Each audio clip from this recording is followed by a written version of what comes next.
kurikulum yang terdapat di sekolah sebagai pedoman kita dalam melaksanakan kegiatan operasional yang ada di sekolah. Mungkin Bapak dan Ibu isinya itu Bapak Ibu mungkin ada yang tahu apa isinya daripada kurikulum operasional di satuan pendidikan.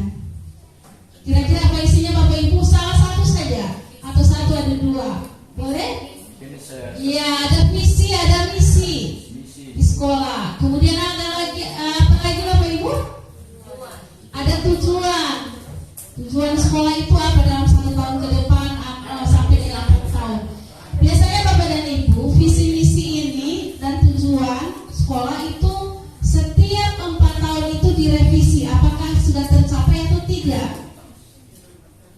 Apakah dia direvisi atau tidak? Nah, kalau misalnya visi dan misi ini sudah tidak sesuai dengan perkembangan zaman, sudah sesuai dengan kondisi dan keadaan sekolah, itu harus kita revisi. Dan untuk merevisi ini tidak boleh hanya kepala sekolah, hanya dengan kurikulum atau kesiswaan atau dengan komite. Bisa saja disusun oleh tim pengembangan sekolah, tetapi setelah disusun itu Bapak Ibu harus disosialisasikan kepada semua warga sekolah, sehingga ada hal-hal yang bisa ditambahkan oleh warga sekolah atau bisa juga merupakan hal-hal yang dikurangi, itu bisa menjadi acuan kita dalam penyusunan. Dan dalam penyusunan kurikulum ini Bapak dan Ibu, itu harus ditandatangani oleh kepala sekolah, ditandatangani oleh komite, dan ditandatangani oleh kepala dinas. Kemudian setelah disusun ada tim verifikasi. Tim verifikasi ini melibatkan dinas dan melibatkan pengawas yang selama ini mungkin kita laksanakan setiap tahun. Kalau yang kemarin di kurikulum KTSP dalam KTSP, nah itu selalu kita lihat tiap tahun itu direvisi, tiap tahun itu dilihat sesuai tidak. Baik itu dokumen 1 adalah KTSP, dokumen 2 adalah silabus, dan dokumen 3 adalah RPP.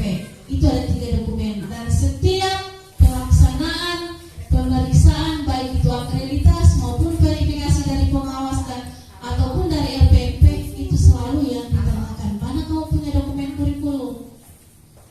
Nah, seperti itu.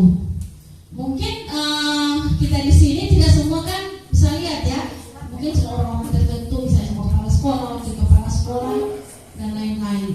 Tetapi ini harus sama-sama kita rembuk Bapak dan Ibu. Nah, adapun tujuan daripada materi kita pada hari ini, mungkin Bapak Ibu bisa lihat di slide yang ada.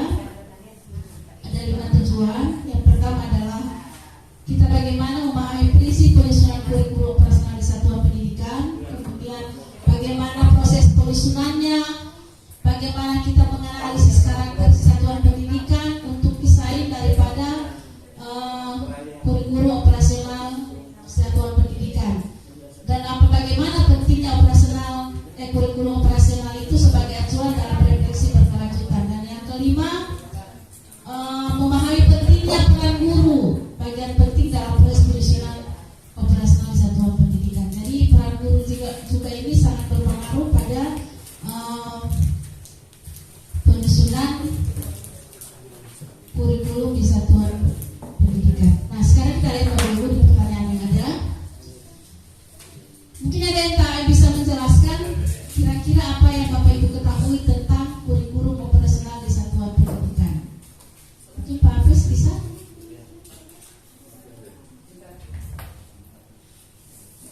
Kira-kira gambaran seperti apa kurikulum operasional di satuan pendidikan itu?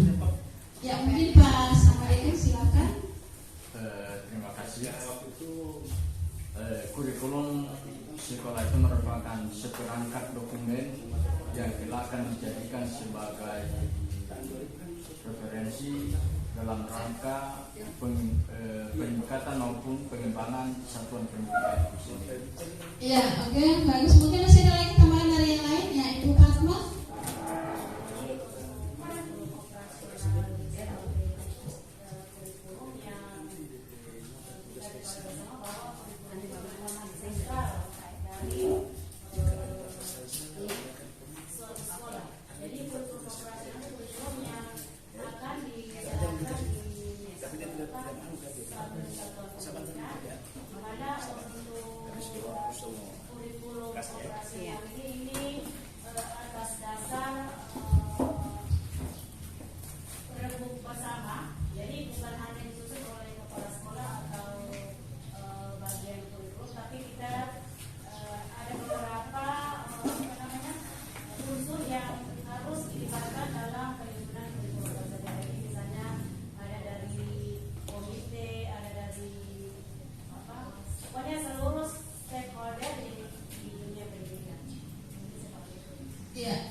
itu seperti apa?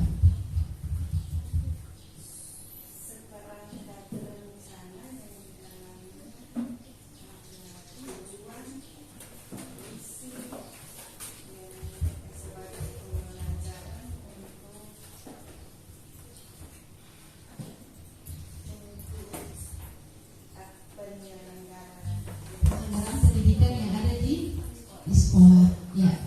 Oke, jadi itu yang pertama. Jadi dia sebagai pedoman kita dalam menyelenggarakan pendidikan dan sebagai pedoman operasional kita di sekolah. Yang kedua, mungkin Bapak dan Ibu selama ini mungkin kita sudah bertugas di sekolah sudah beberapa tahun, sudah berpuluh-puluh tahun. Bagaimana pengalaman Bapak dan Ibu dalam menyusun kurikulum operasional di sekolah? Mungkin Pak Burhan, pengalaman Bapak dalam menyusun kurikulum operasional? Mungkin selama ini Pak Burhan dipanggil oleh kepala sekolah, kita bersama-sama kita akan susun kurikulumnya ini. Mungkin kita sudah ada pengalaman ya.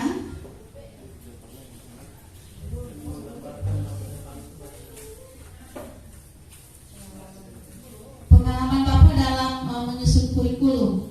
Kira-kira kalau di SMP 10 kira-kira bagaimana penyusunan kurikulum Pak? Kan ada dokumen 1, ada dokumen 2, ada dokumen 3. Ya biasanya yang dokumen 2 itu kan memang sudah ada, di copy kemudian dijilid, kemudian dokumen 3 juga RPP itu memang sudah ada dari guru-guru. Masalahnya yang dokumen 1 ini yang memang berisi rencana dan apa yang akan dilaksanakan di sekolah. Ya. Untuk kami selama ini, sejak saya berada di SMP Gorontalo, untuk menyusun kurikulum di satuan pendidikan khususnya di SMP itu yang menyusun itu selama ini hanya bagian kurikulum, tidak pernah ada disosialisasikan ke teman-teman, tapi mungkin mereka sudah kan di dalam dokumen 1 itu berisi apa ada tujuan, kemudian apa struktur kurikulum yang kita jalankan di 11.789, kemudian apa kalendernya, kemudian kalender itu kan berisi alokasi waktu yang akan kita laksanakan selama 1 semester atau 1 tahun. Begitu juga untuk visi misi ibu kami selama ini tidak pernah, atau mungkin saya yang tidak itu, tapi kalau menurut pengalaman saya itu tidak pernah saya dilibatkan dalam penyusunan visi misi. Untuk visi misi ini mungkin SMP itu sudah berapa tahun tidak pernah direvisi dan tidak pernah dilihat apakah visi misi itu masih sesuai dengan lingkungan SMP 10 atau perkembangan. Ini mungkin itu dari saya. Ya, terima kasih. Jadi itu adalah gambaran ke saya. Kira-kira bagaimana tentang penyusunan kurikulum operasional di sekolah. Yang ketiga juga mungkin sama, bagaimana menerapkan kurikulum yang telah ditetapkan.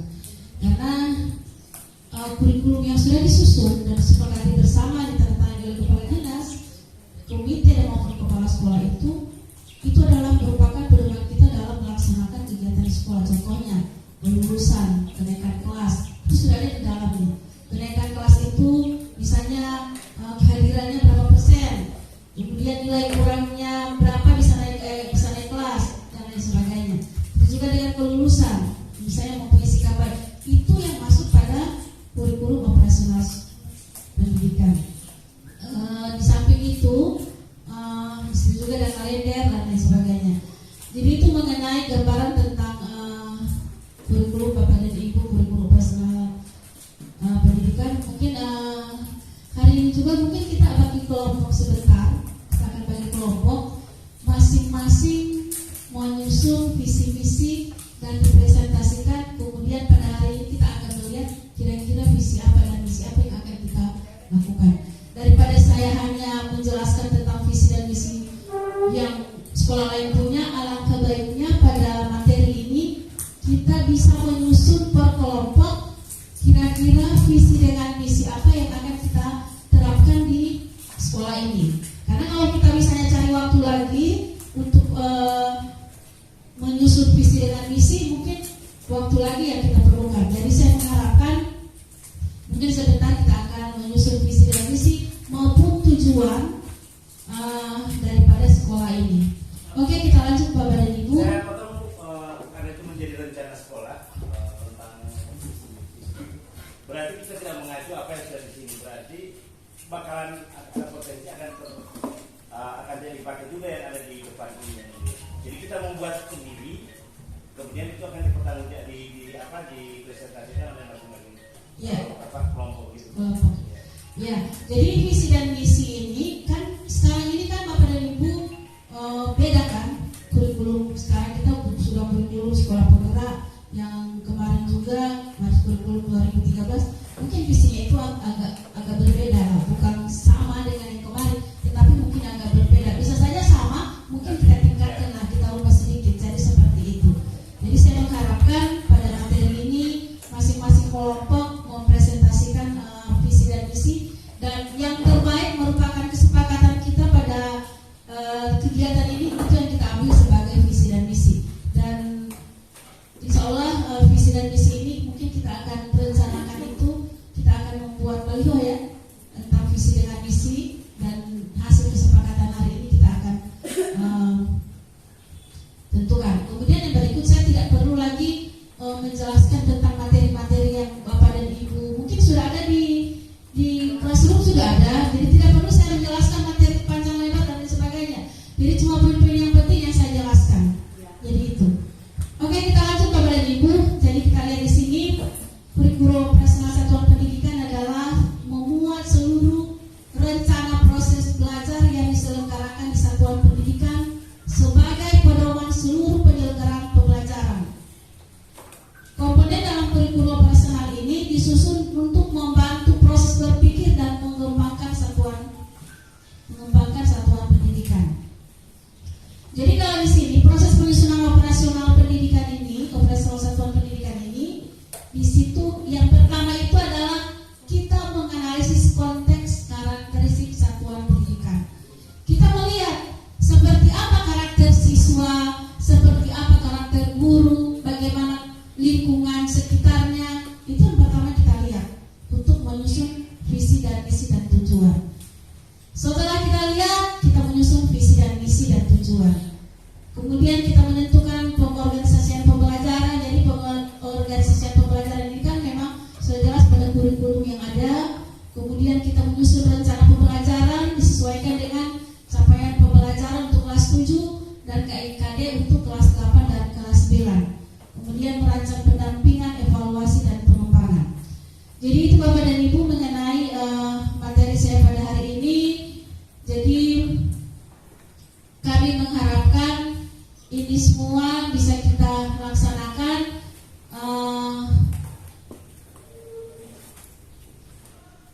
pada pelaksanaan penyusunan kurikulum operasional. Ini panduan pengembangan operasional di satuan pendidikan yang kemarin Pak Gunawan kirim, dan itu saya sudah share di grup kita, baik itu di Spenten maupun di dokumen. Ini Bapak dan Ibu juga sudah ada, dan saya juga dikirim salah satu contoh kurikulum satuan pendidikan. Jadi di situ sudah di poin-poin yang harus kita susun, tinggal kita mengganti disesuaikan dengan kondisi sekolah kita. Ini dalam bentuk Word, PDF. Nah, sekarang kita lihat Bapak dan Ibu, dalam penyusunan kurikulum operasional di satuan pendidikan ini, itu yang pertama itu dia harus berpusat pada peserta didik. Jadi dia harus memenuhi keragaman potensi kebutuhan dan perkembangan dari tahapan belajar. Jadi kita lihat dulu sehingga dengan tujuan untuk kepentingan profil pelajar Pancasila. Kalau saya melihat di sini, berarti dalam penyusunan kurikulum operasional satuan pendidikan, kita tidak berarti ada dua kurikulum yang harus kita susun. Yang pertama adalah kurikulum untuk profil pelajar Pancasila kelas 7, dan yang kedua kurikulum untuk K13. Sama dengan yang kemarin, kalau kayak pengalaman saya di SMP kemarin, itu ada dua kurikulum yang harus disusun. Yang kurikulum 2013, kemudian kurikulum 2006. Nah, ini juga sama, masalahnya juga sama. Jadi kegiatan juga sama. Jadi yang dua kurikulum yang harus kita susun, kurikulum profil pelajar Pancasila dengan kurikulum untuk K13. Jadi ini yang saya jelaskan ini adalah kurikulum untuk profil pelajar Pancasila. Kalau yang kemarin untuk kurikulum 2013 sudah ada Ibu Atila ya?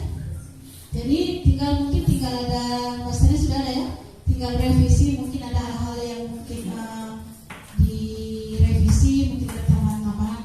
Karena sekarang kan beda, untuk kurikulum yang ada sekarang semuanya itu masih menggunakan pembelajaran secara daring. Ini adalah prinsip kurikulum pada satuan pendidikan, kemudian adalah kontekstual. Jadi kontekstual ini menunjukkan kekhasan dari sesuai dengan karakter satuan pendidikan, kemudian konteks seni budaya bagaimana, lingkungannya bagaimana, dunia kerja itu, kecuali untuk SMK ini ya, untuk kalau sudah terus sudah masuk SMK. Jadi kita harus melihat kira-kira yang khas di SMP Negeri 10 itu seperti apa, siswanya seperti apa, apakah dia siswanya sama dengan SMP 1, kan tidak mungkin ya. Nah, jadi sesuai dengan karakteristik daripada peserta didik. Kemudian yang ketiga adalah esensial, yaitu memuat semua unsur dan informasi penting, terutama dalam bahasa yang digunakan harus logis, ringkas, dan mudah dipahami. Yang keempat, akuntabel, dapat dipertanggungjawabkan karena berbasis data dalam aktual. Dan yang kelima, melibatkan berbagai pemangku kepentingan. Dalam penyusunan kurikulum operasional Bapak dan Ibu, kita harus membuat suatu tim pengembang sekolah. Jadi tim pengembang sekolah ini yang akan menyusun juga melibatkan komite, disusun dulu oleh TPK, tim pengembang sekolah, TPS, tim pengembang sekolah, kemudian itu disosialisasikan kepada semua stakeholder yang ada di sekolah. Begitu juga dengan RKS yang ada. Yang kelima, kemudian melibatkan semua pemangku kepentingan, ini juga tadi saya sudah jelaskan. Itu prinsip penyusunan operasional kurikulum operasional sekolah. Nah, sekarang untuk profil pelajar Pancasila. Jadi dalam kurikulum itu harus ada profil pelajar Pancasila.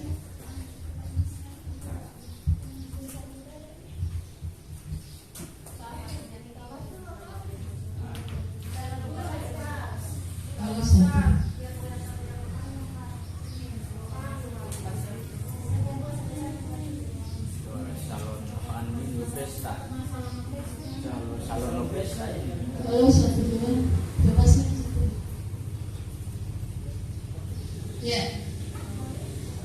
Ya, mungkin kemarin profil pelajar Pancasila ini itu sebagai acuan dalam penyusunan visi dan misi dan tujuan di satuan pendidikan untuk satu kurikulum, untuk kurikulum yang kelas 7. Yang kurikulum K13 berarti ada profil pelajar Pancasila. Jadi untuk profil pelajar Pancasila ini itu dirancang untuk menjawab satu pertanyaan, yaitu pelajar dan profil seperti apa yang dihasilkan oleh sistem pendidikan di Indonesia. Nah, kemarin saya sudah jelaskan juga ada 6 dimensi untuk profil pelajar Pancasila. Yang pertama adalah mungkin beriman dan bertawakal kepada Tuhan Yang Maha Esa, kemudian berkebinekaan global, bergotong royong, mandiri, bernalar kritis, dan kreatif. Saya mengharapkan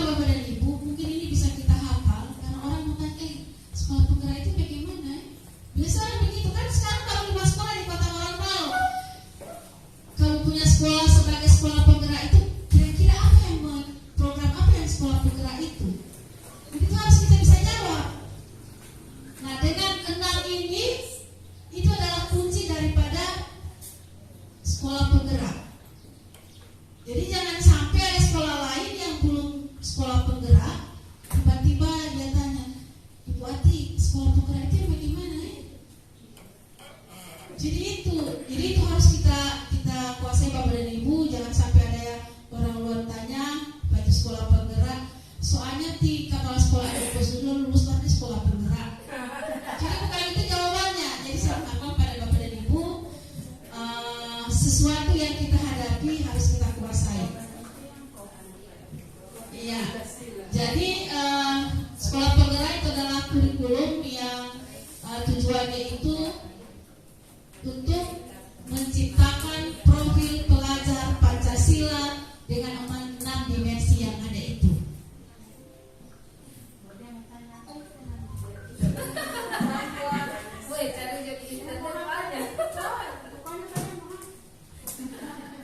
Ya, jadi itu Bapak dan Ibu, karena kurikulum ini baru bagi semua dan baru 254 sekolah di Indonesia yang melaksanakan sekolah penggerak ini. Jadi, tapi insya Allah tahun-tahun depan ini mungkin ada lagi seleksi kepala sekolah menjadi sekolah penggerak. Nah, ini komponen daripada kurikulum operasional di satuan pendidikan. Yang pertama adalah karakteristik. Jadi ada analisis konteks, bagaimana kita merumuskan karakter sekolah yang dengan menggambarkan keunikan sekolah dalam baik peserta didik, budaya, tenaga kependidikan. Itu yang digambarkan pada karakter satuan pendidikan. Jadi berisi di dalamnya itu tentang bagaimana di SMP Negeri 10 itu, bagaimana gurunya, bagaimana karakteristik, bagaimana budayanya. Jadi seperti itu kita gambarkan pada karakteristik satuan pendidikan. Yang kedua, visi misi. Visi misi ini adalah, mungkin ada yang tahu Bapak Ibu, ada apa perbedaan visi misi dan tujuan? Mungkin ada yang tahu kira-kira apa itu visi. Selama ini kita mendengarkan ada visi, ada misi. Kira-kira visi itu apa? Mungkin Ibu Ratna bisa menggambarkan apa itu visi? Kalau terima kasih atas kesempatan. Kalau ini memang menurut saya, kalau visi itu adalah satu gambaran yang akan menuju ke tujuannya, itu misi. Kalau misi sudah diantarkan dalam sekolah yang sudah dilaksanakan oleh sekolah, dan visi itu baru semacam gambaran yang akan dicapai.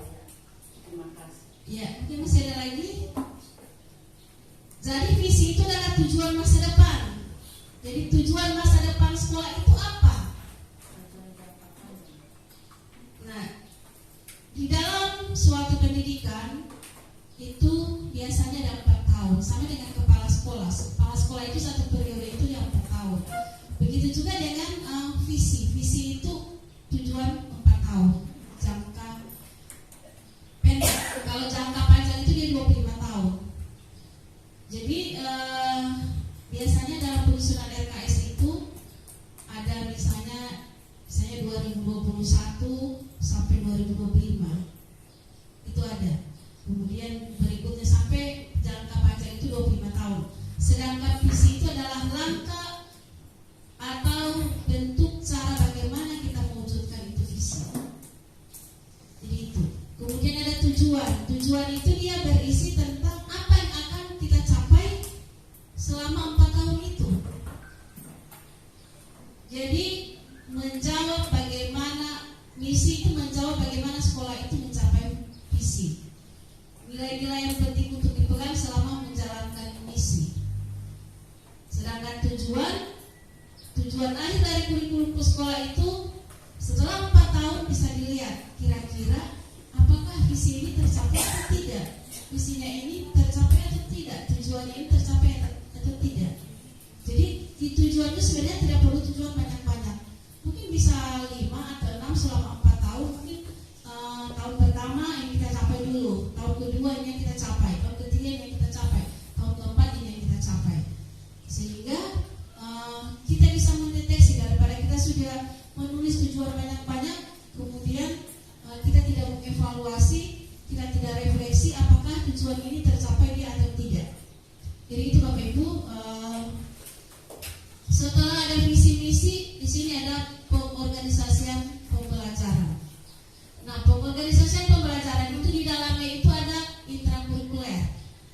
berisi muatan mata pelajaran, kemudian termasuk bulog.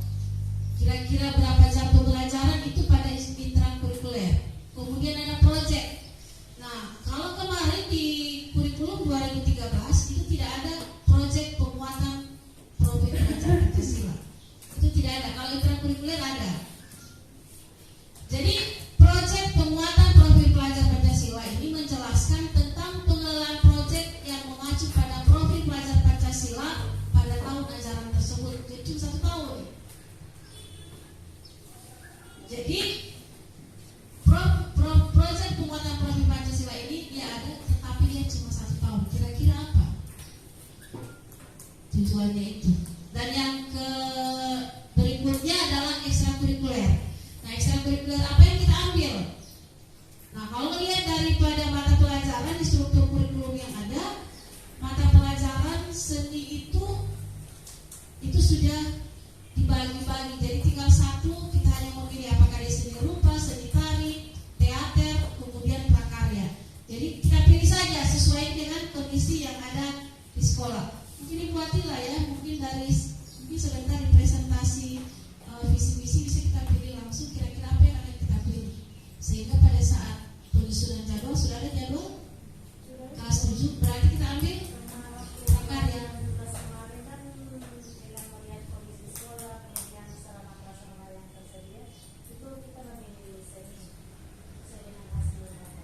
Seni, jadi seni apa seni? Jadi sesuaikan dengan siswa ya. Jadi cuma sekarang ini kan siswa tidak ada. Berarti yang kelas 8-9 prakarya. Salah bagaimana?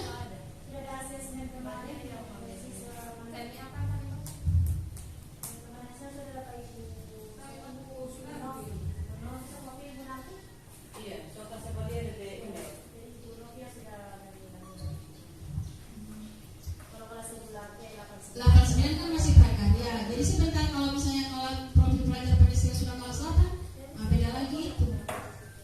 Jadi kita harus memilih sesuai dengan kondisi guru yang ada di sekolah. Tidak mungkin kan teater, apalagi seni teater, berarti kita harus ada guru seni teater. Jadi kita sesuaikan dengan kondisi sekolah. Kemudian ada rencana pembelajaran dan ruang lingkup sekolah. Itu adalah menggambarkan tentang rencana pembelajaran selama 1 tahun ajaran, berisi alur pembelajaran, kemudian berisi program prioritas di satuan pendidikan. Kemudian yang berikutnya adalah pendampingan evaluasi pengembangan profesional. Ini dilakukan untuk meningkatkan kualitas pembelajaran secara berkelanjutan. Jadi untuk pendampingan evaluasi kan kita biasanya melibatkan pengawas, melibatkan RPMP, dan yang terakhir adalah lampiran. Jadi itu Bapak dan Ibu, mungkin kemarin ini sudah saya jelaskan tentang kerangka dasar kurikulum. Sudah tidak perlu lagi karena dia sudah masuk pada ini proses penyusunan kurikulum operasional di sekolah. Jadi yang pertama Bapak Ibu, untuk proses penyusunan mungkin bisa kita lihat di slide yang ada ini. Pertama itu kita lihat dulu tujuan pendidikan nasional. Yang berikut profil pelajar Pancasila. Kita melihat struktur kurikulum, capaian pembelajaran dan prinsip pembelajaran dan asesmen.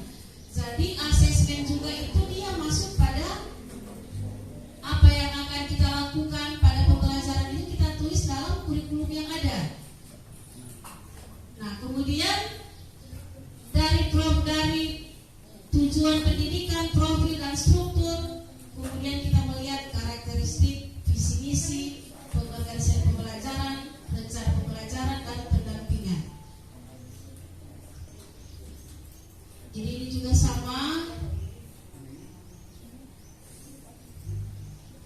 Kita lihat di sini Bapak dan Ibu. Kalau kita melihat di sini berarti kita sepakat bahwa visi dan misi itu mungkin kita akan rubah ya. Bagaimana Bapak Ibu kita rubah? Disesuaikan dengan kondisi yang ada sekarang. Kalau misalnya kita rubah berarti kita belum. Nah, kita menganalisis karakteristik. Kalau kita tidak rubah berarti langsung kita analisis konteks.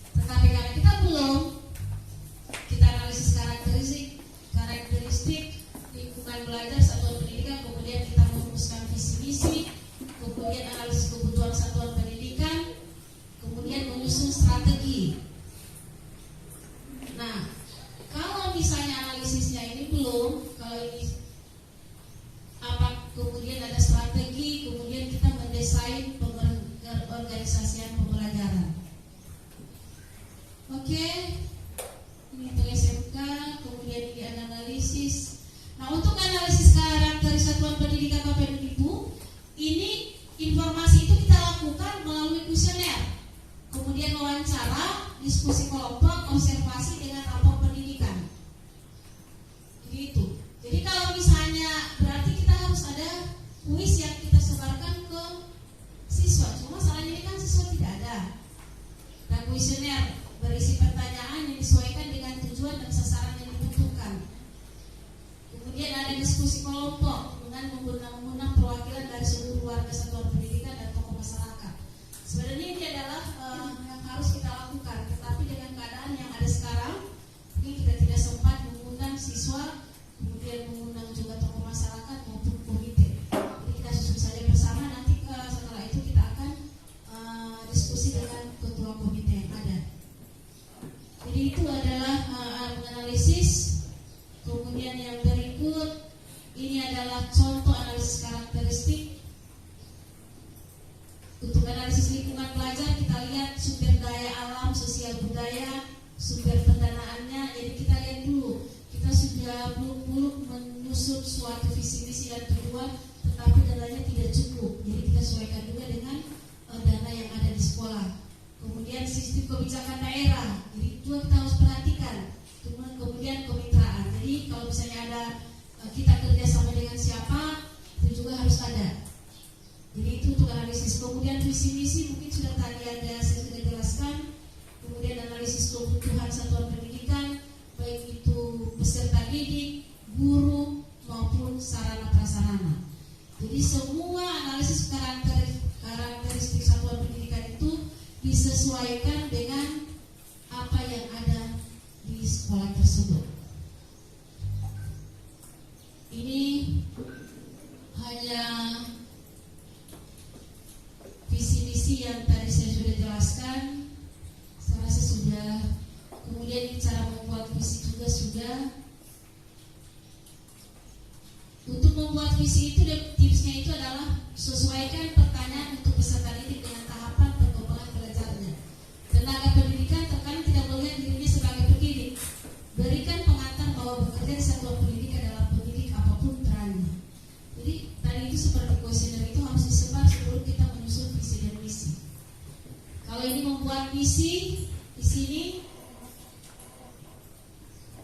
kita menggunakan kata kerja yang operasional, yang bersifat umum, sehingga bisa dimengerti oleh semua orang. Dan contohnya bisa menjadi satuan pendidikan yang menginspirasi bagi sekolah-sekolah terdekat. Karena sekolah penggerak itu Bapak dan Ibu adalah sekolah-sekolah yang menginspirasi sekolah-sekolah yang terdekat. Jadi untuk visinya itu harus kita susun seperti itu. Ini tujuan. Jadi ada visi, misi, dan tujuan. Jadi visinya ini, tujuannya itu dia harus spesifik, kemudian harus dapat diukur, harus dapat dicapai, kemudian relevan, dan memiliki alokasi waktu. Jadi itu Bapak Ibu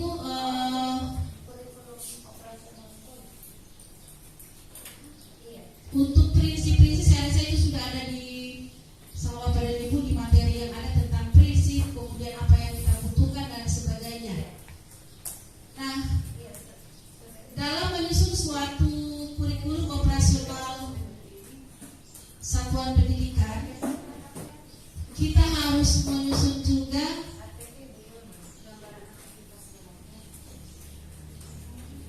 untuk mengidentifikasi analisis SWOT. Mungkin Bapak Ibu sudah dengar ya, analisis SWOT. Bapak Ibu sudah dengar kan harus ada analisis di kurikulum juga, harus ada analisis SWOT. Begitu juga dengan di RKS, ada juga RKS itu kan ada dua, ada RKS 1 tahun, ada RKS 4 tahun. Di RKS 1 tahun itu, 4 tahun itu dia harus ada ada kekuatan, ada kelemahan, ada peluang, ada ancaman. Kekuatan misalnya semua guru menguasai IT, itu kekuatan.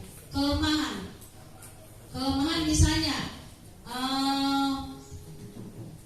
banyak guru yang sering terlambat masuk ke sekolah pada saat pembelajaran, itu kelemahan. Sedangkan peluang itu dia berisi kira-kira setelah ini dilaksanakan, peluangnya misalnya dapat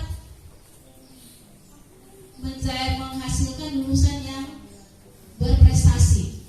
Kemudian ancaman misalnya sering banjir di sekolah ini, itu ancaman.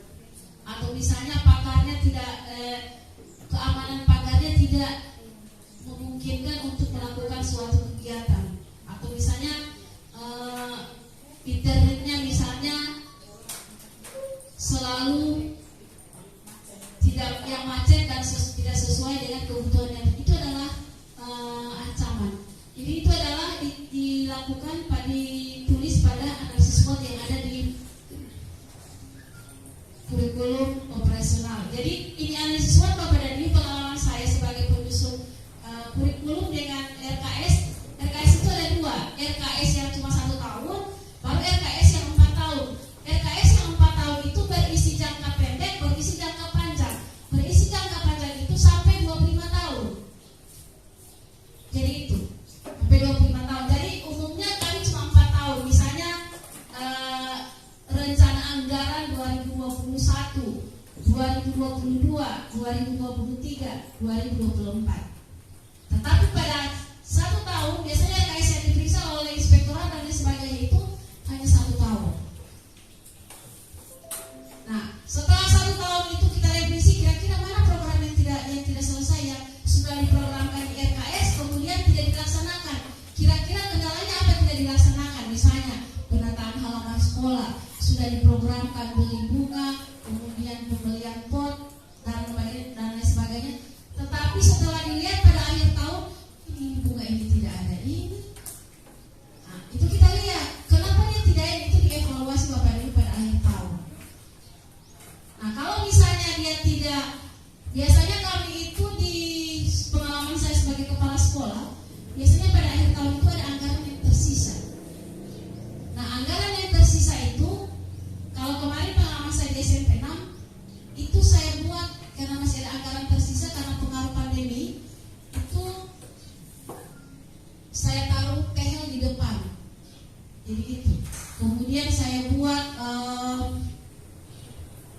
greenhouse, kemudian saya buat sudut baca.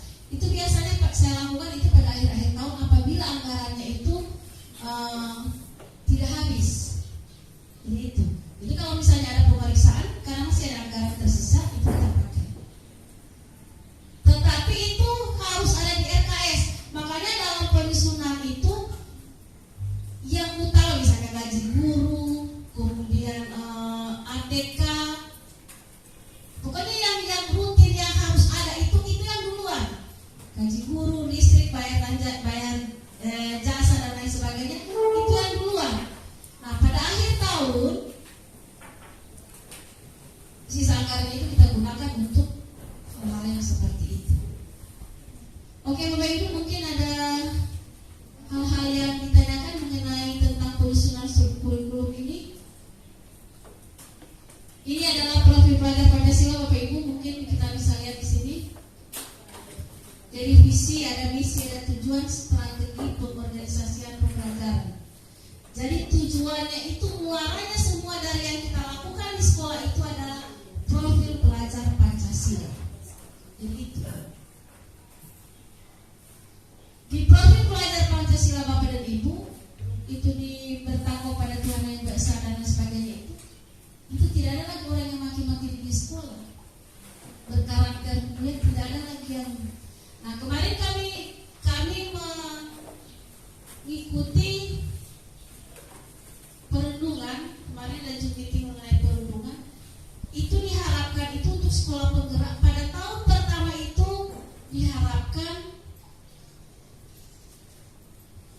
bullying ini atau memaki teman, kemudian biasanya ada teman yang memeras siswa yang lain, memungut dan lain sebagainya, biasanya kan dipajang polis itu tidak, insya Allah dari tahun pertama itu tidak akan ada lagi. Kemudian tahun kedua sampai tahun ketiga tidak ada lagi.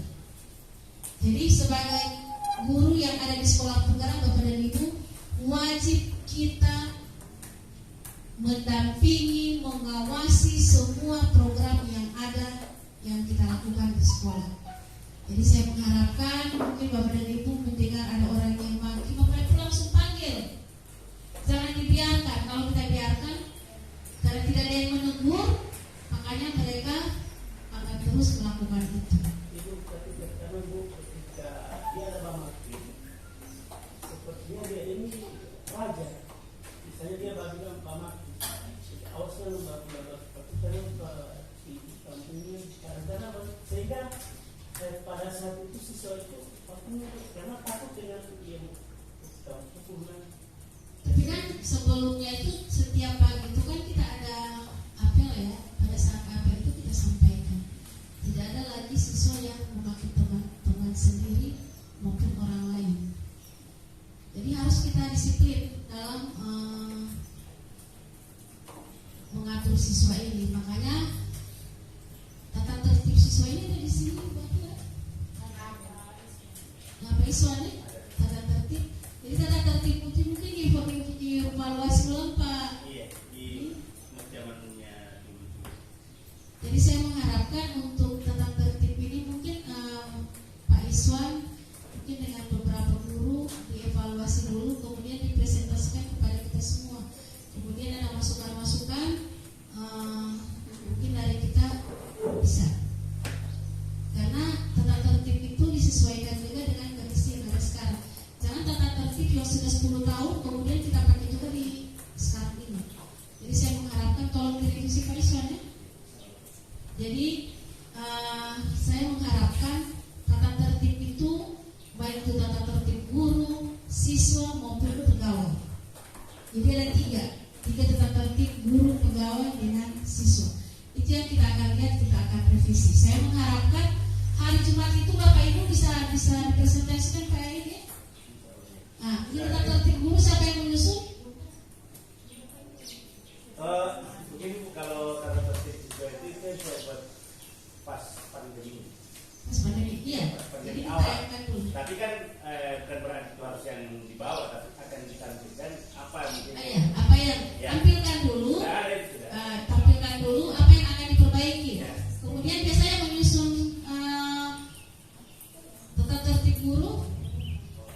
Tata tertib guru itu ada yang guru yang menyusun, kemudian saya lihat, kemudian ada saya minta pertambahan, kemudian kita sampaikan ke forum. Saya siapa yang menyusun Ibu Atila? Tata tertib guru.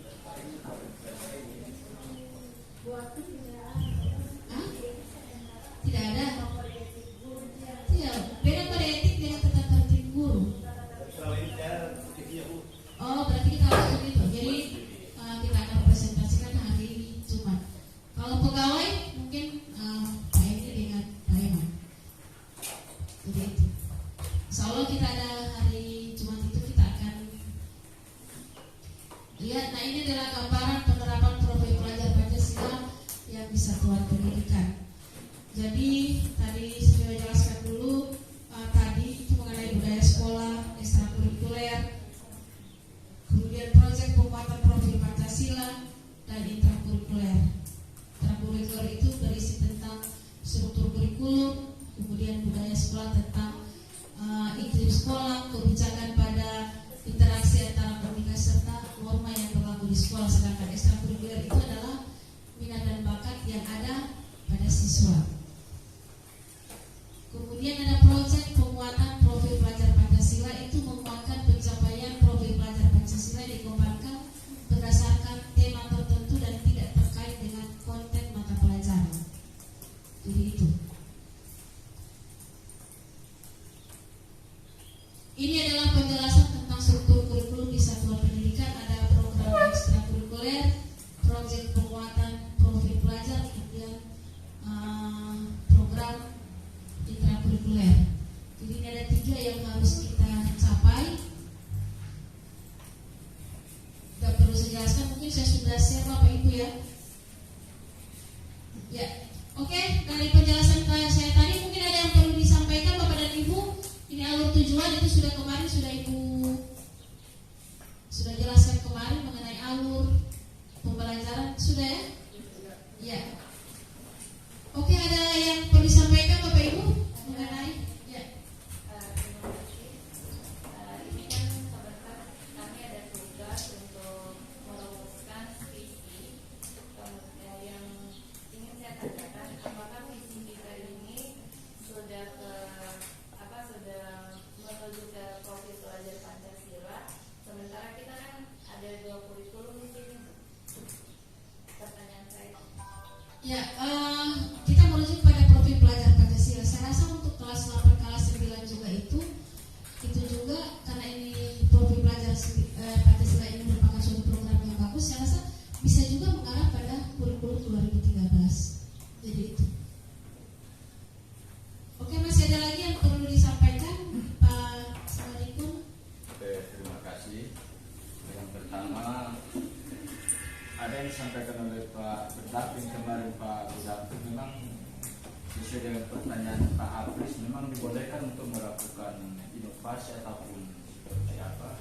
Walaupun kelas 8 9 itu bukan sekolah bukan masuk pada kurikulum sekolah, sekolah atau guru itu sendiri diberikan kebebasan untuk melakukan modifikasi terhadap belajar.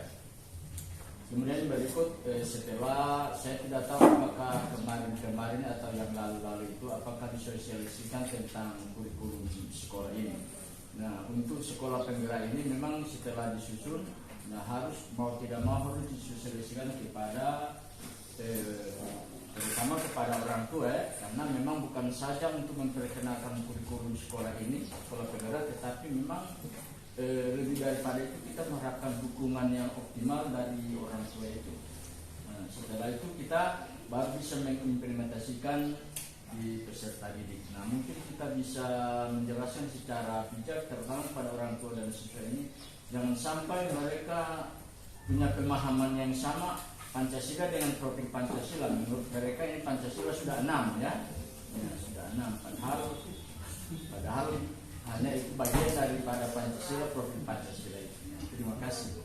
Ya, memang untuk profil pelajar Pancasila ini bukan hanya disosialisasikan pada stakeholder yang ada di sekolah, tetapi orang tua dan komite. Mereka harus tahu, jangan sampai seperti Bapak bilang tadi, jangan sampai profil pelajar Pancasila ini soal nomor 1. Ya, jadi seperti itu Bapak. Bapak Ibu, saya mengharapkan insya Allah setelah kita susun ini mungkin orang tua siswa ini kita undang, tetapi jangan satu kali, misalnya kelas 7 dulu, sekalian dengan kita sosialisasi tentang RKS, misalnya kelas 7 dulu, kemudian besoknya kelas 8, besoknya lagi dia kelas 9. Karena itu saya lakukan di SMP 6. Setelah disusun, kemudian disesuaikan kepada guru, disesuaikan kepada orang tua siswa dan komite. Kalau LKS itu boleh disosialisasikan juga itu, Bu? Iya, harus. Kan, siapa tahu ada orang tua siswa itu bukan untuk terlalu banyak itu lingkungan, kenapa tidak tahu sana di atau misalnya ada yang pernah transport siswa ini, soalnya saya ngomong itu orang anak mau sekolah tidak ada transport. Jadi seperti itu, banyak ada masukan-masukan daripada orang tua siswa. Memang selama ini Bu, memang alhamdulillah memang belum pada guru itu memang belum tidak mungkin sempat disolusikan, mungkin ada hanya pada orang-orang itu dan itu RKS itu mungkin hal baru ini, nanti RKS akan disolusikan kepada semua stakeholder yang ada di SMP 10 ini. Iya, insya Allah itu perkiraan kan percaya kan? Nah, insya Allah hari Jumat kita akan sosialisasikan. Begitu juga dengan kurikulum pada salah satuan pendidikan. Saya sudah ada model Bapak Ibu tentang kurikulum yang sudah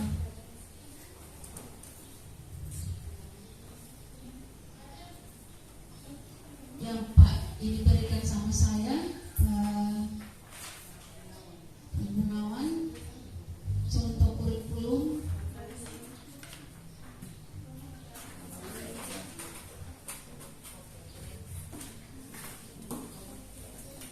Mungkin Bapak Ibu bisa lihat. Jadi kurikulum operasional ini sudah ada, tinggal kita melihat apakah sesuai. Jadi ini adalah kurikulum operasional misalnya SMP Negeri 10 Gorontalo tahun pelajaran 2021-22. Ini logo sekolah, alhamdulillah kita sudah ada logo sekolah, NPSN, alamat lengkap dan email. Ini modelnya seperti ini. Kemudian ada lembar pengesahan. Lembar pengesahan ini ada komite disahkan misalnya Gorontalo pada tanggal berapa, ada kepala sekolah, ada dinas pendidikan. Ada lembar validasi dan pengesahan pengawas. Di sini ada pengawas, misalnya pengawas Pina. Ini yang akan tanda tangan, ini yang validasi. Jadi sebelum divalidasi, dipelajari dulu sudah benar atau tidak kurikulum ini. Nanti setelah itu divalidasi oleh pengawas. Jadi yang baru draftnya itu kita kirim ke pengawas. Kemudian yang berikut ini kata pengantar, ini tinggal sesuaikan dengan sekolah kita. Ini daftar isinya Bapak dan Ibu. Mungkin Bapak Ibu bisa lihat daftar isinya. Ada halaman judul, ada pengesahan, ada lembar validasi, kemudian ada daftar isi. Untuk daftar isi ini, bab 1 itu karakteristik sekolah. Jadi karakteristik sekolah ini menceritakan tentang kondisi sekolah yang ada. Kondisi sekolah yang ada. Kemudian ada visi misi dan tujuan. Kemudian yang bab 3, pengorganisasian pembelajaran dan rencana pembelajaran. Di sini ada muatan kurikulum, ada pengaturan beban belajar, ada program. Kalau kita kan tidak ada program inklusif ya, tidak ada. Kemudian ada kriteria kelulusan, ada kalender pendidikan. Kriteria kelulusan ini 2, kriteria kelulusan kelas 9 dan kriteria kenaikan kelas. Itu dicantumkan, kita sepakat dulu. Berapa persen yang bisa hadir, kemudian bisa naik kelas. Berapa nilai mata pelajaran yang tidak tuntas, bisa tinggal kelas dan bisa juga dia naik kelas. Jadi itu harus jelas pada di kriteria kelulusan itu. Sehingga pada saat rapat penetapan nilai tidak perlu lagi kita berdebat ini tidak bisa naik kelas karena kita sudah ada pedoman sekolah. Jadi pada saat itu berarti dia kalau sudah 4 berarti dia tidak naik kelas. Kalau sudah 3 berarti dia masih bisa dipertimbangkan dengan catatan harus ada perbaikan. Jadi itu. Kemudian ada kalender. Dan yang terakhir adalah rencana pembelajaran. Kemudian ada pendampingan dan pengembangan dan seterusnya sampai daftar pustaka. Ini Bapak dan Ibu karakteristik ini bab 1. Jadi menggambarkan tentang bagaimana karakteristik pada lingkungan sekolah kita. Di situ juga ada analisis konteks, bagaimana masyarakat sekitar di sini. Itu juga dijelaskan di karakteristik ini dan lain sebagainya. Ini ada berapa lembar ini. Kemudian ada visi misi, kita harus jelaskan juga visi misi yang ada di sini. Visinya apa? Visinya, tujuan, berisi pengorganisasian pembelajaran, berarti muatan kurikulum. Di dalamnya ada intrakurikuler, kemudian ada ekstrakurikuler. Ini muatan kurikulum ini kita bisa lihat di sini sudah ada. Ini adalah muatan kurikulum sekolah penggerak.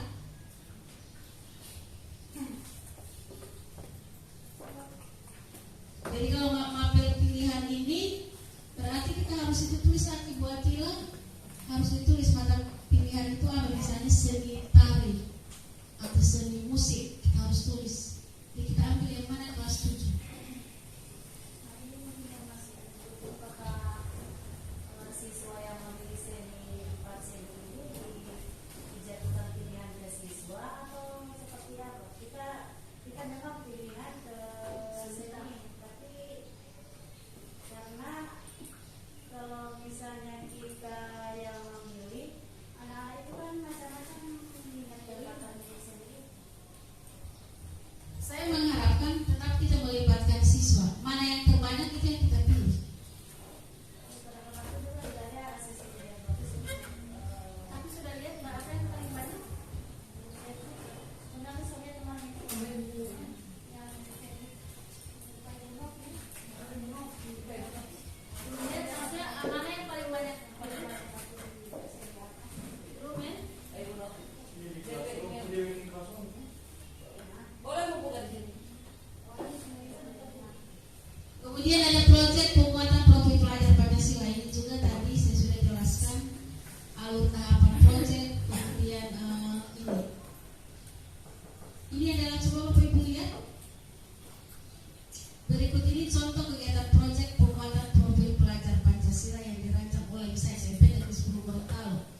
Ini ada 7 tema ya, kalau tidak salah buat 3.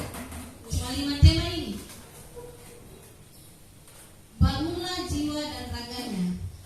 Saya ada kegiatannya itu. Maksudnya ini untuk proyek anggaran karya, gotong royong, mata pelajaran terintegrasi PPKN, PJOK, matematika dengan prakarya. Misalnya waktunya itu kapan? Semester 1. Ini harus ada di kurikulum. Perubahan iklim global, penanaman pohon, pengolahan sampah, kebersihan drainase. Sasaran nilai mandiri, kreatif, gotong royong, beriman dan bertakwa. Mata pelajaran integrasi itu IPS, IPA, pendidikan agama. Hari apa nih, waktunya kapan? Jadi harus ada ini di kurikulum. Yang ketiga, Bhinneka Tunggal Ika, memfasilitasi perayaan hari besar keagamaan sesuai agama, bakti sosial, berkebinekaan global. Begini, PPKN dengan pendidikan agama, mata pelajaran terintegrasi. Kemudian cerlang budaya, wisata edukasi ke tempat-tempat yang mencari kekhasan daerah, kunjungan ke industri, menciptakan lagu berdasarkan sopan daerah yang dikunjungi. Mata pelajarannya itu adalah seni budaya, bahasa Inggris dengan bahasa Indonesia. Cerlang budaya, pernah Bapak Ibu ada di Jalan Raja atau di Ausan, pernah dia ada pameran seni budaya, pameran. Pernah lihat Bapak Ibu ya? Kami pernah memilih siswa di IPS dengan bahasa Indonesia itu langsung satu kelas dibiayai oleh sekolah, transportnya itu langsung ke sana. Pameran seni, lukisan dan lain sebagainya. Di kolom gotong royong itu bukan ada mata pelajaran integrasi, itu seni budaya, bahasa Inggris. Kalau boleh bahasa Jawa itu boleh diganti bahasa Gorontalo. Kalau Boleh menyesuaikan. Ini kan cuma contoh. Kita cerlang budaya, wisata edukasi. Jadi mungkin kita mengunjungi suatu daerah yang memang tidak ada yang berbahasa Indonesia, hanya berbahasa Gorontalo. Jadi itu kira-kira ada satu daerah yang memang tidak ada bahasa Indonesia, hanya bahasa Gorontalo. Ini harus ada waktunya Bapak dan Ibu, waktunya ini harus ada.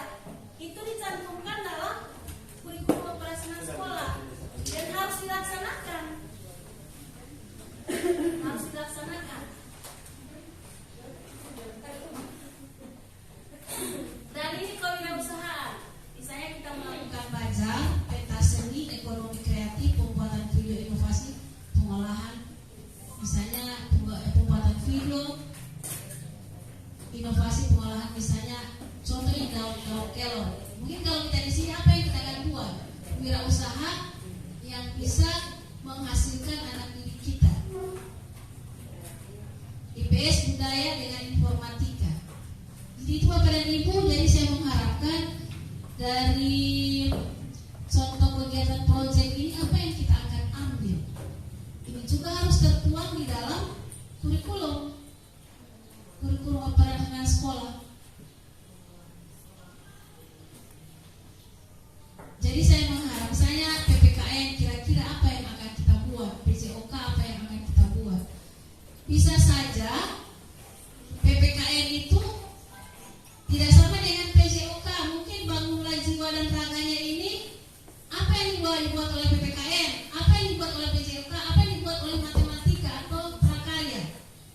Mungkin beda-beda dengan tema yang sama, tetapi bentuk kegiatannya yang berbeda. Jadi itu. Jadi mulai sekarang Bapak dan Ibu, kira-kira proyek ini apa yang saya mau ambil? Karena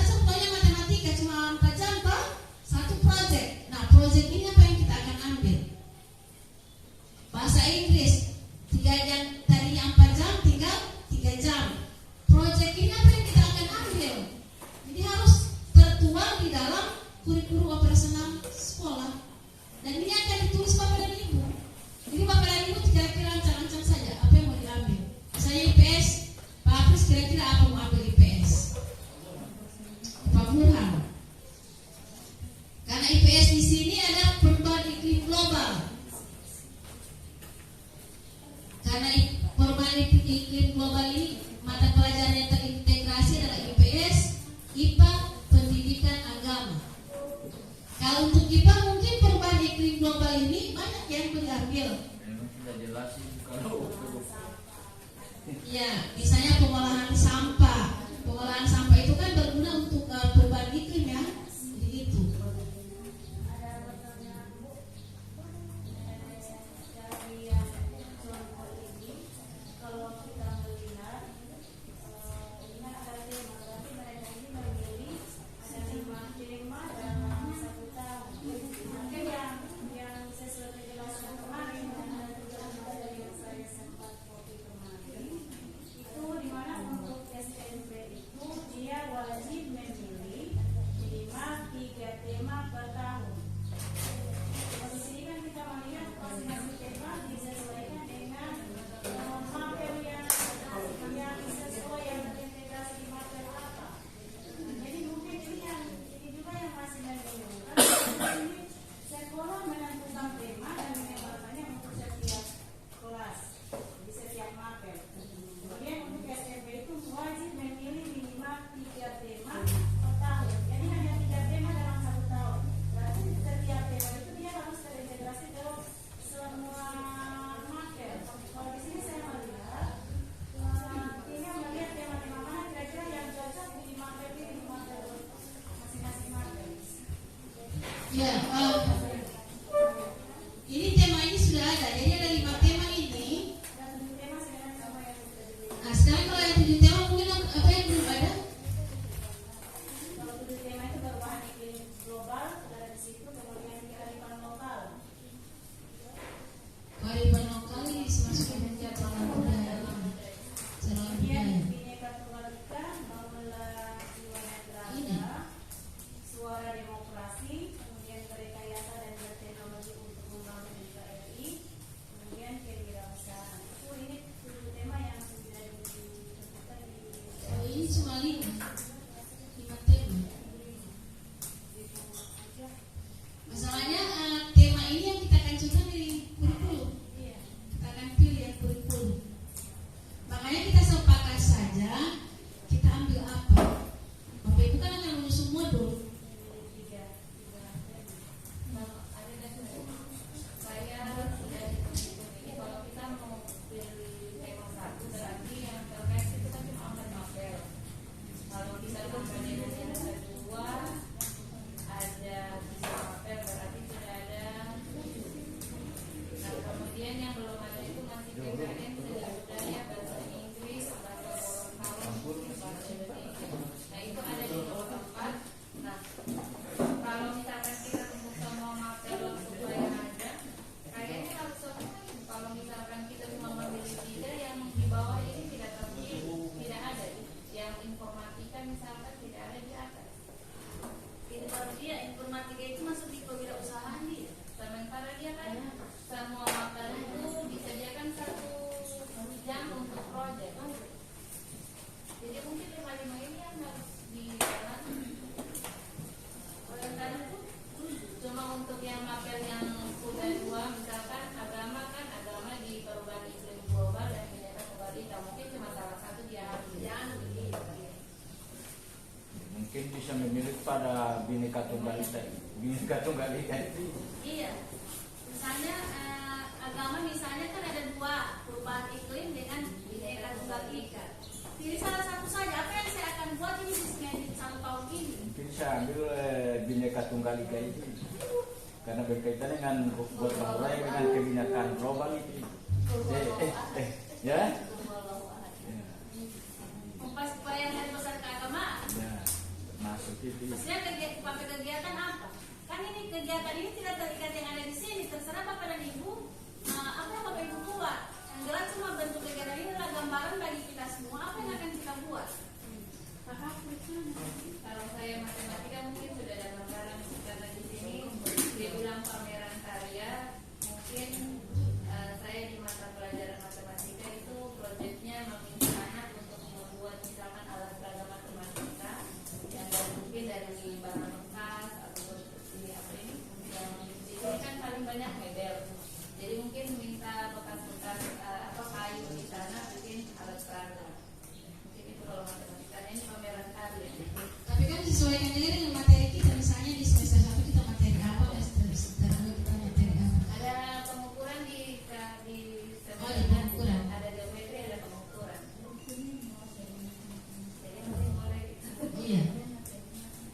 untuk agama itu mungkin kalau kegiatan keluar itu mungkin untuk siswa itu biarkan pada mereka memperingati hari besar Islam. Nah, dan pelaksanaannya adalah OSIS sekolah itu Ibu.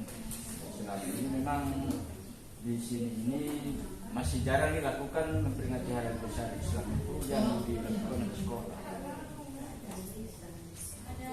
Ya. Ini juga mungkin kita perlu pemahaman bersama tentang proyek ini. Mungkin kita bisa komunikasi dengan Pak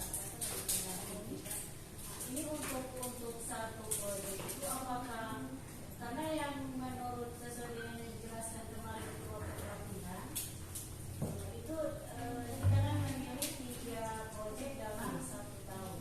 Nah, di mana setiap tema itu semua hampir itu menjalankan. Jadi tinggal apa yang kita pilih. Tapi kalau di sini kita lihat tergantung dari mana yang cocok secara tertentu. Jadi mungkin ini yang perlu kita tanyakan dulu. Jadi supaya kita tidak akan salah. Karena cuma 3 tema dalam 1 tahun. Tahun 12 Tapi kalau misalnya kita pilih tema 3 tema kita pilih dalam 1 tahun, apakah kita mampu 3 tema itu kita jalankan? Tapi alangkah baiknya itu kita pilih 1 tema saja, apa yang kita buat? Tapi kalau 3 tema itu misalnya, contohnya misalnya agama ini di sini ada 2 tema, perubahan iklim global dengan Bhinneka Tunggal Ika. Berarti dia harus menjalankan 2 tema itu.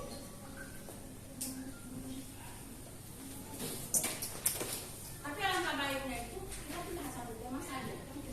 Yang penting dia ada produknya, kemudian ada hasilnya. Daripada kita pilih tema 3, kemudian kita tidak bisa jalankan dengan baik, mendingan kita pilih 1. Seperti itu. Nanti kita akan mungkin sama Pak Romi atau sama Pak Imawan. Karena di sini ini mata pelajaran terintegrasi sudah ada, tetapi di kemarin di penjelasan itu mata pelajaran terintegrasi itu belum ada. Di sini mereka itu ambil 5 untuk secara minimal. Kalau di sini PS ini ada berapa soal? Perubahan iklim dengan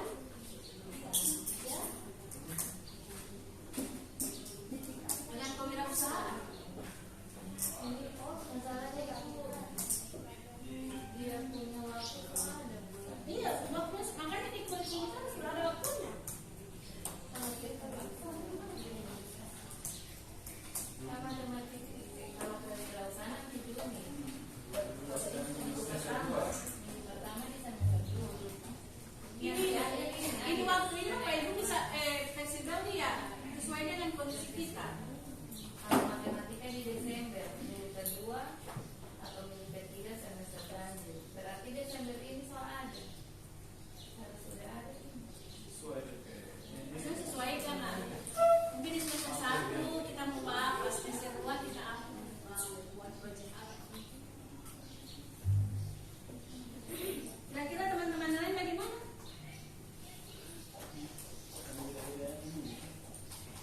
Kalau Lana bagaimana? Nanti yang ibaratnya dulu. Ini tinggal mengikuti.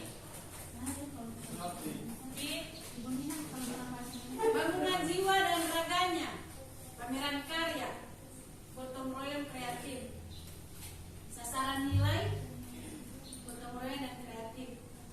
Ibu boleh mengangkat tadi itu. Bahasa Indonesia Bu. Bahasa Indonesia atau lupa. Bahasa Indonesia wisata edukasi ke tempat-tempat yang menjadi kekerasan daerah kunjungan ke boleh ya bahasa Inggris, bahasa Indonesia, bahasa lokal kita jalan sama-sama. Wisata edukasi. Ini dekat sekali aku tangga budaya. Iya, nah saya mau di provinsi Kalang musim kebakaran. Tiga gitu aja pakai kata Gorontalo dan ada di Gorontalo bahasa Indonesia. Tolong ikut. Chapter Kalau bisnis 1. kamu tidak pernah ke sana, Ya pernah. Sedangkan DPD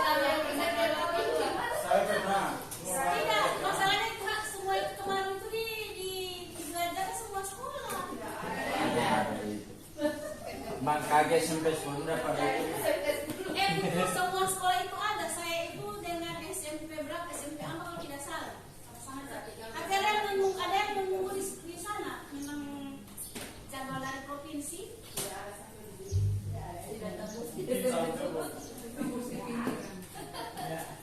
Baru ada juga ada di Jalan Raja Yato seni lukis. Itu juga ada 1 kelas, 2 kelas.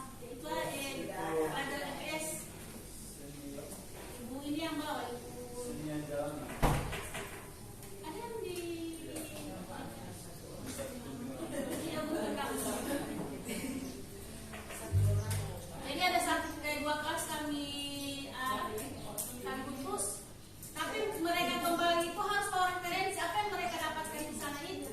Jadi ke sana itu mereka sudah ada pertanyaan-pertanyaan yang disampaikan ke yang ada di sana itu.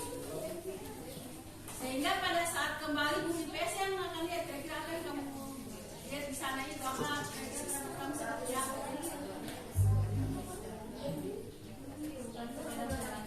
Jadi bukan sekedar jalan-jalan, tetapi harus ada edukasi maupun pengetahuan yang didapat dari siswa tersebut.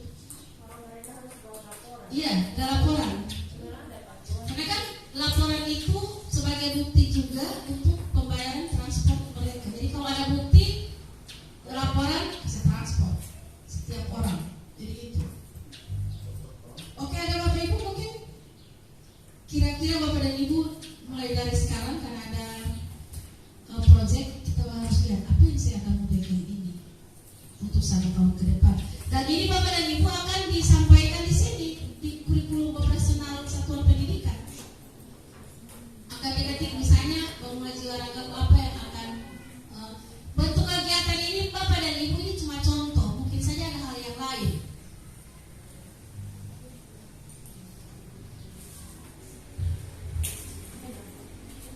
Jadi saya mengharapkan Bapak dan Ibu, mungkin Ibu Patrina, di samping menyusun visi dan misi, kemudian ada presentasi, berikut juga ini tugas juga. Sehingga pada saat, kalau tugas-tugas yang di LMS kan, itu kan bisa dikerjakan kapan saja, cuma ini kan yang sekarang. Maksudnya, sengaja saya ambil hari ini, kita akan diskusikan hari ini, sebab kita akan buat kurikulum. Tuangkan kurikulum. Jadi terserah Bapak dan Ibu apa Bapak dan Ibu ambil sesuai dengan mata pelajaran yang ada. Misalnya untuk IPA 1 tahun ke depan apa yang mau kita akan lakukan.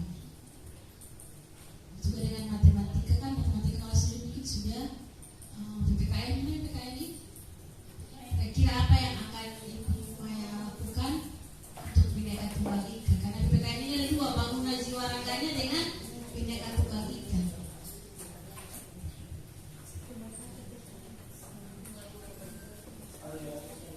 Ini PPKN dengan Bhinneka Tunggal Ika. Berarti buat dia di situ ada 7 ya? Mungkin ada 7 itu secara global itu dia SMA, SMK. Mungkin kalau SMP 7. Saya lihat yang ini ya. Kalau yang SMK supaya kita bisa latihkan. Kalau ini SD, contoh kurikulum SD, coba kita lihat SD. Maka dia sama dengan tema yang ada.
Ini ekstrakurikuler Bapak dan Ibu, kegiatan ekstrakurikuler itu bisa Bapak dan Ibu lihat.